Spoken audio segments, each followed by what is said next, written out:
AI has not killed the creator economy yet, and you don't have that much to worry about. So I've tried a number of softwares to determine if content creation on YouTube is officially over and if AI has taken my job and the job of many others. And it's safe to say currently no. I know this because I've now spent over $3,000 this month to determine whether I will be replaced by a chatbot. And so I've used things like Streamladder, which is not AI. We're going to talk about that. Vugola, which is a one-shotted AI project by an entrepreneur kid. Arc Ads, and we're going to talk about selling the dream versus actually making content or actually getting views. So the main thing I wanted to do is I want to become popular through my live streams, which is, I'm running a company, I'm talking about the news, I'm playing games, and I'm at first looking for things to automate myself as content. Now, the first thing was to test Claude Cowork to try and make AI clips of myself. What if I replaced one or two of my editors with an AI that could go ahead and edit all of my stuff for me? And so what I did is I told Claude Cowork to access the clips that I have from LiveFrame, which is my tech company, which is basically helping clippers find the best moments, but it's very human-led. And then I asked it to download that content and then upload it to either Streamladder to make them vertical and or use its own FFmpeg scenario inside my command line of my laptop. Of course, you should never do this with your host PC. Do this with the throwaway PC. You will be susceptible to malware if you're using Claude Cowork or Claude Terminal and VS Code, or even using a Mac Mini with OpenClaw in order to get agents to work for you. Okay, I've done a lot of tests on this. You will get hacked. So do not do it on your main device, do it on a separate device. Now that being said, it does download the clips if I use Claude browser extension plus Claude Cowork in my Claude agentic IDE. It's expensive. I'm spending $200 a month just for that integration, not including what I'd have to pay Streamladder or what I'd have to pay other distribution channels, okay? And now on average, it does download the clip and it does make a vertical video, but it takes about 30 minutes per clip, which is far, far, far too long. My editor can do it in about 5 minutes if I want very basic table stakes, and he can do it for less. He can do it about $10 per video, right? Versus the $200 a month for this piece of software. Now that being said, if I want to spit out 20 videos a day, then of course the AI software is going to be cheaper than my human editor. We're going to get to that in a second about the cost per video versus the views per video. But the problem is the AI is exceptionally bad at face cam recognition versus gameplay recognition. And even when it uses Streamladder through my agentic browser, it gets stuck in a loop in order to frame by frame see where my facial camera is.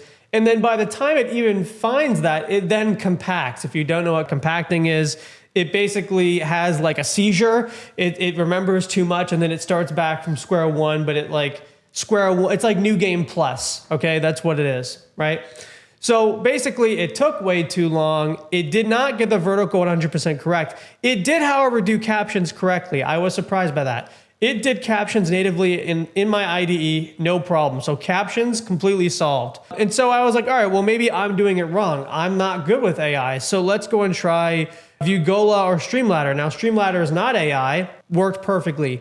Took me less than 5 minutes to just do it myself by grabbing clips from my LiveFrame dashboard and just filtering them in. It was super fast. For now, that is the best work setup aside from just giving it to my editors to access from the human side.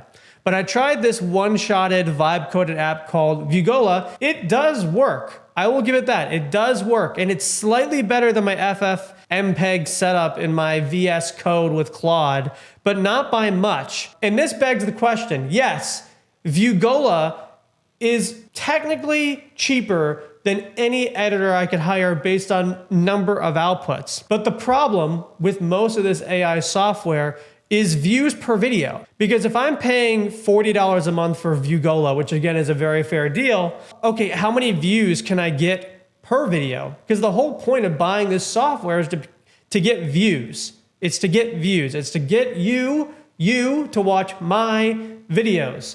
And I wasn't seeing that. I've tested some of it and I'll get 100 to 200 views on TikTok. when you get anything under 300 views on TikTok, it's basically getting 0 views, because the whole point of TikTok or Instagram is it serves it to enough people to determine whether it should go outside of your cohort. And oftentimes it's not the case, especially with these AI videos.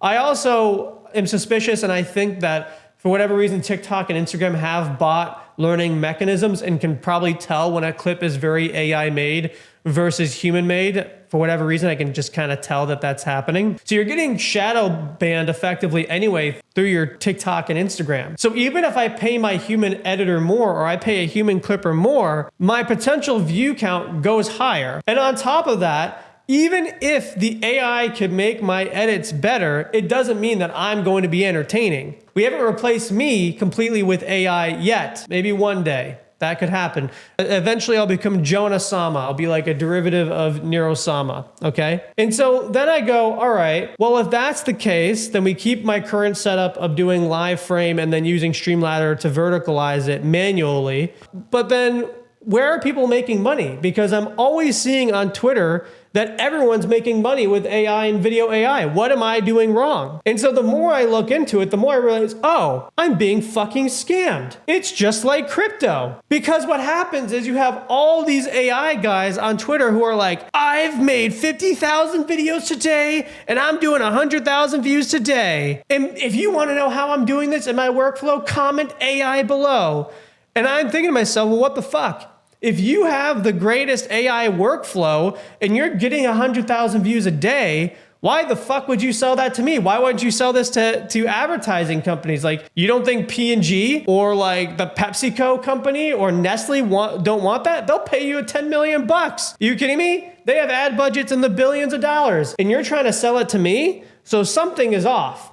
And so the only thing that I've found with AI thus far, or AI enabled, is one, AI assisted human-led software. For example, my company, Liveframe, is doing that. I'm biased. You should check out Liveframe if you end up liking this channel. One is subscribe, but two, check out Liveframe. I'm sponsored by myself because, you know, it's what I do. But the second is something called like ARC ads.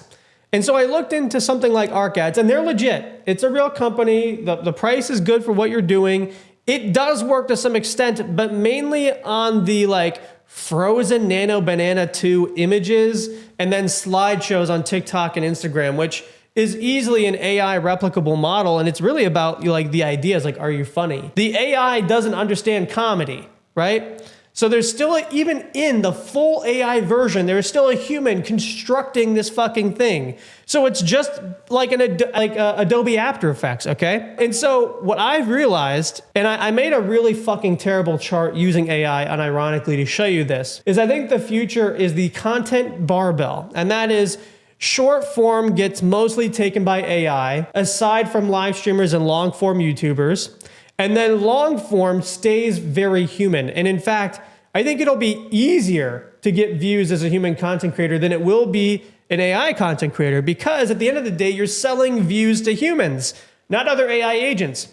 AI agents don't give a fuck about watching things. They get like, it's great for commerce. It's great for coding. It's great for the machinations that lead to selling to a human. But if humans aren't in the economic mix, including the creator economy, then what the fuck are we doing, right? Like, so it's great for the machination, but it doesn't get to the final 10%, which is the human on the other side. And this is why, you know, if you watch Colin and Samir's concern about AI, I'm not that concerned. I think AI takes out the unimaginative and the people who didn't belong making content. But if you're a live streamer or you make long form content or you make documentaries, I think if in the video realm, you're pretty good for now, at least for the next few years. That being said, if you do a podcast, I think you might be in trouble, because one of the top Spotify podcasts and Apple podcasts of this week is from an AI that's talking about the Jeffrey Epstein articles. Again, though, it was constructed by a human. It's still a human in the mix. There's no agentic loop that is taking the creativity away from the person. Even if the content creator is using AI to take ideas from another artist, it's still a creator making that content. And so I wanted to make this video to tell you to not be afraid of AI, to not think that your life is over. And that as someone who works in AI and as someone who's using all these tools and spending a fuck ton of money, We still got a way to go, and you're going to be okay, because the cost efficiency of a human when it comes to certain aspects of content creation are not only better, but the views attributed to that output are still far superior. So don't be afraid, play with AI, but also know that you're making content for humans. Forget all the other bullshit. That's it. I'll see you in the next video. This is my long form video. Bye-bye. Bye-bye. Subscribe. Bye-bye.